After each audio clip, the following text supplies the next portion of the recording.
What's up, basketball fans? Here at La Jolla Country Day High School, where the Tories just knocked off Bishops, their rival. I got 4 girls right here with me. I got Kenda Okri, I got Kendall Ellenbeck, I got Bianca Notriani, and I got Jada Villarreal. So what's special about these girls, all nominated to be All-Americans. They've been here all 4 years at La Jolla Country Day. They won a state championship in 2015. Pretty storied careers, and usually we'd ask them about, why they want to go to college or what the game was like they just played in. But since it's such a special group, what we're going to do today was we're going to ask them a couple things about their time here at La Jolla Country Day. So the first question is, what was your favorite moment playing at La Jolla Country Day? Probably winning state our freshman year. Just being a freshman, it's just really big for us. The winning state is probably our favorite. How did that help you guys throughout your career here? Did it give you more experience? Yeah, it gave us a lot of confidence too in ourselves and each other. So that was a big thing for us. That's really awesome. Winning a state championship is hard to do, especially you guys did it your freshman year here at La Jolla Country Day. So the next question is, best thing about playing basketball here at La Jolla Country Day? So I'd say that playing here, it's not just about sports, it's also about academics. And since we've been together for so long, especially us 4, it's more of a family than anything. I wouldn't say we're a team at all. I'd say that each one of these girls is my sisters. Coach Bamford's literally my second mom. So I think that it's really special the way that we're able to bond and kind of show that on the court as well. Yeah, you could definitely see it tonight, because there was a lot of time you girls would just you would get a steal and just chuck it behind your back right to another girl, knew exactly where she was the whole time. I have not seen any team do that before. It was fun to watch. So what is one thing you're going to miss the most about playing here? I think for me at least, it's going to be playing with these guys, because we've been playing together since 6th grade, which honestly we've had our ups and downs, but at the end of the day, I don't know what I'm going to do next year when I'm walking the halls and I don't see them. It's just we hang out outside of school, outside of practice, so it's going to be a shock, but I'm definitely going to miss every part of the culture that we've created here. Anything else, or is that the same? The same? Okay, cool.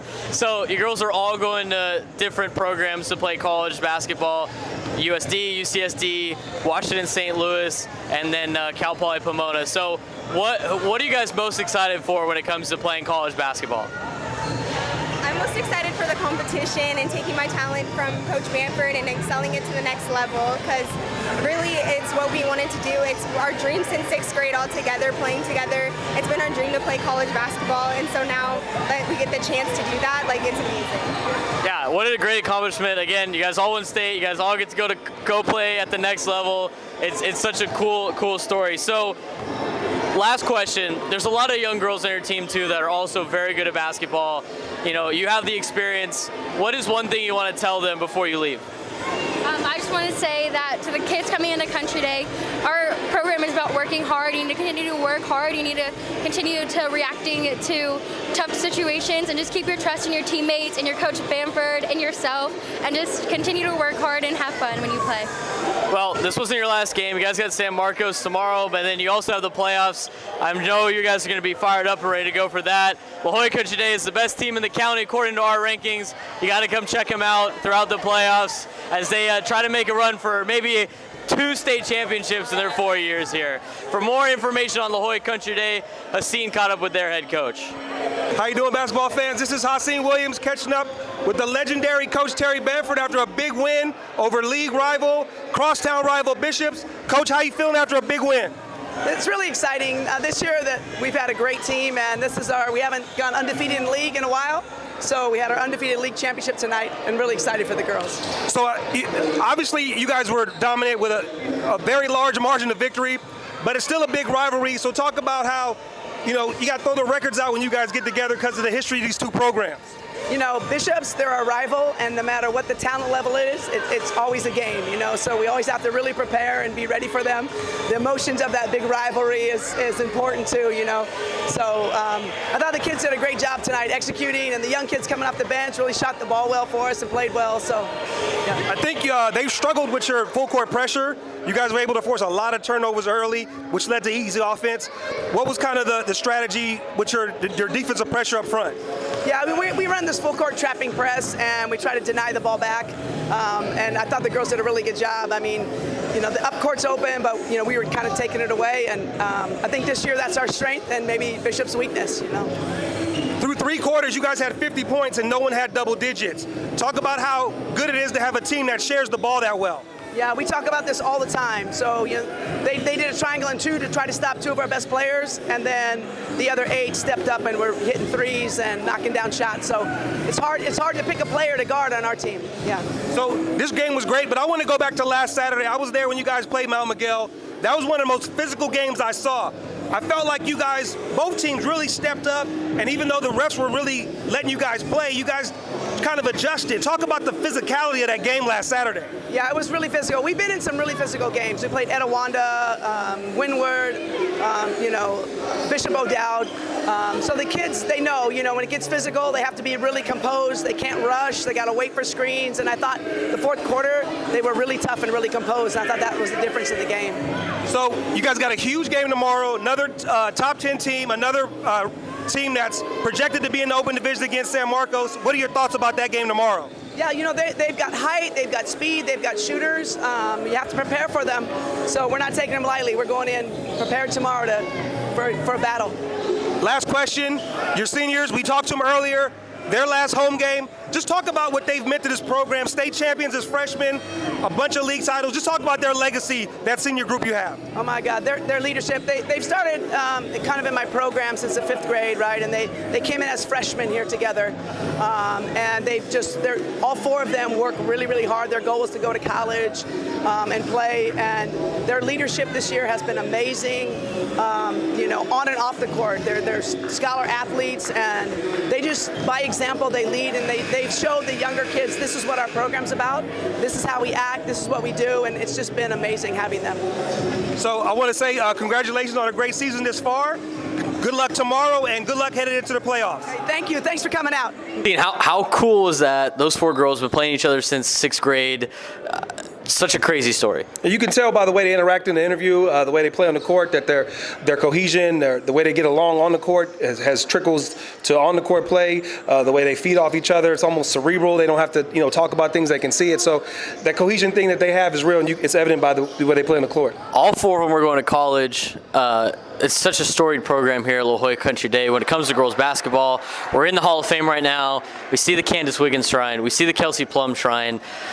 Can we see another girl potentially off one of these 4 that can maybe make the WNBA? I know it's tough to say now at how hard it is to make the professional, but what do you think about that? The thing about all those kids, they work really hard. So it's really hard to count out any kid that puts the amount of work that those kids play. They play really hard. It's tough because they're kind of undersized for the next level, but they're still young, they're still going to grow. So, I mean, it's not a realm of possibility. Like I said, I'm always a sucker for kids that play hard, and all 4 of those kids play really, really hard, so I would never count them out. So let's talk about this game real quick. It kind of got out of hand pretty early, and La Jolla Country Day beat down Bishop's worse than the first time that they played each other, and Bishop's is a top 10 program. What were your thoughts on the contest tonight? I feel like Country Day's pressure was really too much for them. They really got a lot of turnovers in the backcourt that led to some easy baskets early. Bishop's is young. They're not as deep as Country Day is right now. No excuses though. The half-court execution for Country Day was excellent as always. The way they run stuff, big to big with Kendall to Bianca is really tough to handle. So I picked Country Day to win the game. I didn't think it was going to be this bad, but this is about as dominant a performance as I've seen from Country Day all year. The biggest rebounder for Bishops is Jada Davis-Mack, and she was knocked out early with foul trouble, had 3 fouls before halftime. How much of a factor was that playing into this game and in the fact of it getting kind of out of hand? Well, it's tough because, like I said, Kendall and Bianca, they're veterans. So they're seniors. They're bigger, stronger, more physical. It just comes with experience. So I think right now it's a little tough for Jada. She's a lot longer, so they were able to get inside. That's what you want to do with a shot blocker, is really get inside their chest, take away their shot blocking ability. But Jada's going to be back. She's a young player. She's only going to get better. And actually, it's a really good test for her to battle against those 2 bigs as freshmen battling against those senior bigs. It'll be good for her in the long run. The only thing that I noticed aside from that was the camaraderie that La Jolla Country Day had, and we've said that for so many different teams that we've covered this year, but the way they move the ball so fast and get open shots and make their wide open shots. And I was talking to the girls in the interview just a little while ago, but what I noticed was they'd get a steal or a rebound and just throw it behind their heads perfectly to a teammate right in an open lane. So it's unbelievable how in unison they are and how well they work together here at La Jolla Country Day, and that's why they're number 1 overall in our rankings. They did knock off Mount Miguel last week to help into it, but it was kind of one of those deals. It's like we kept La Jolla Country Day at the top, near the top. Mount Miguel was undefeated, gave them the respect. They finally played each other. La Jolla Country Day finally showed now we can put them number 1. Definitely. And like I said, Mount Miguel's being undefeated. Country Day probably had the tougher schedule. Mount Miguel's, the fact that they were undefeated, they deserve to be number 1.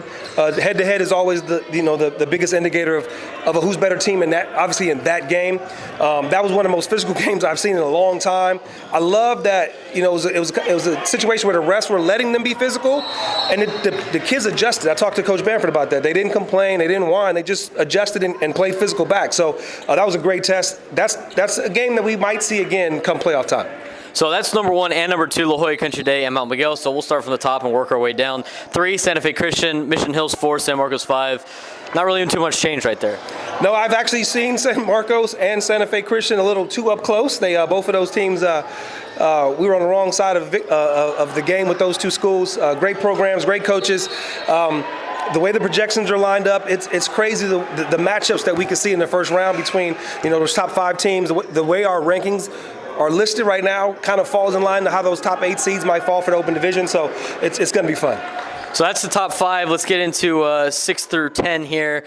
LCC 6, Cathedral 7, Eastlake 8, Bonita 9, and Bishops 10. Bonita Vista bumping themselves ways back up, and Bishops is kind of, falling down a little bit. Yeah, it's tough. It's hard when you have low numbers and you're young. So I think Coach Wells has done an outstanding job under circumstances with the talent he's had. Not the talent, but with the injuries he had early, the lack of bodies he's had. So they've actually, if you caught him in a moment where he was being honest, but he'd probably say that they exceeded expectations this year. Another team I want to talk about is LCC. They're really flying under the radar. They dipped out of the top 10 early. They got right back in probably a week later, and they've been there since. So they're a team that nobody's talking about, and that's the kind of team that can sneak up and bite you. That's a team that, calculating the rankings with yours, mine, I incorporated with Max Preps because of getting out of the playoffs. They have been at 6 for probably the last month. Just staying steady at 6, just staying there, hanging around. Nobody's talking about, like you said. And, we talked to their coach early in the year, first week of the season, and he was talking about the loaded schedule he has. That should pay off for them come playoff time. So that's our top 10. There's a couple other teams, battling there. Scripps Ranch is back on the rise. They've had a couple good wins there. Westview, of course, Del Norte, of course, Escondido Adventist Academy we're going to see next week. But 2 of those teams have something in common as we go to the last week's game. They both lost to Rancho Bernardo, who was on our radar, dropped off, and then all of a sudden they're back on our radar. They just knocked off Westview and Del Norte.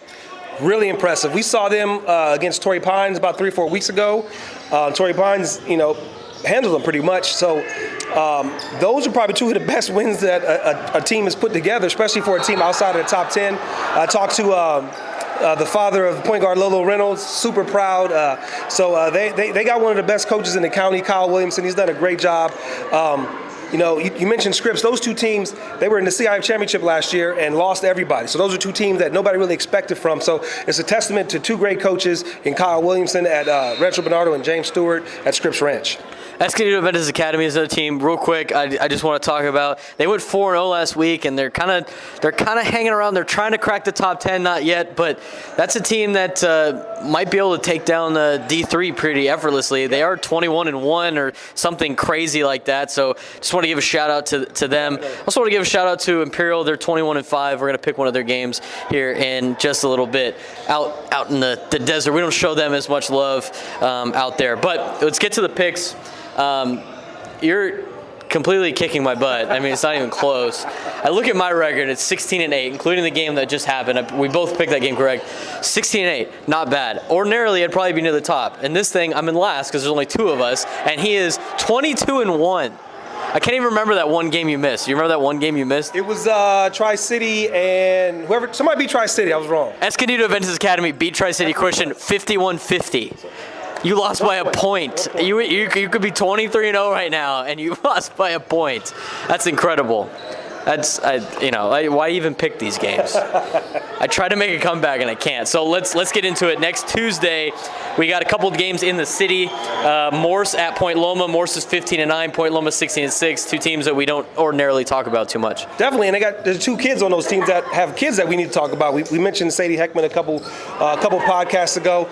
Morse has a stud player, Camille Booker, averaging about 17 points, I think 9 rebounds a game. So two teams that we should be talking about because they've had good seasons, and then two players that I said are definitely they're under the radar, but we should be talking more about as well. You got Pointers or Tigers? I'm gonna go Morris. I'm gonna go Pointers because I gotta try to come back. But last time I said that, I got obliterated.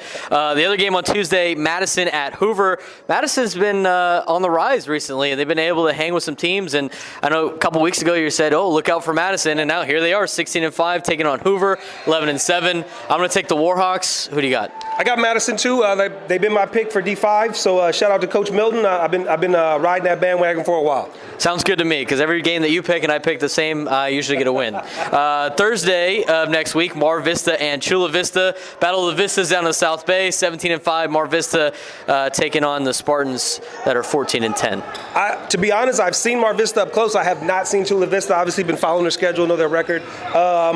Based off of a little bit more information on Mar Vista, I'm going to go with them. I'm going to go with Mar Vista as well. The other game on Thursday, Holtville at Imperial, real quick. I'm going to take Imperial. I got Imperial too. They got leading assist disher in the county, Melina Ponciani, so I'm going to go with them. And then the last game, there's last two games up in the North County. San Marcos at Mission Hills. We're going to be at that game, and then Torrey Pines at LCC. I'm going to go with the upset pick. I'm going to take San Marcos at Mission Hills, and then Torrey LCC. I'm going to go with La Costa Canyon. So I'm going to take Mission Hills. They're at home. They don't lose at home. They don't lose in San Diego, so I'm going to go with them. And then I'm going to also go with LCC. So those are our picks. Write them down. I'm going to beat Haseen finally once this week. As time's wrapping up, we're going to be at Escondido Adventist Academy as they travel on the road to St. Joseph's Academy on Thursday. And then we're doing 2 games next week, Mission Hills and San Marcos, what we just picked. So be on the lookout for us next week. We'll talk about those games. We'll preview the playoffs and much more next time on the Girls Basketball Podcast, sponsored by Jersey Mike's.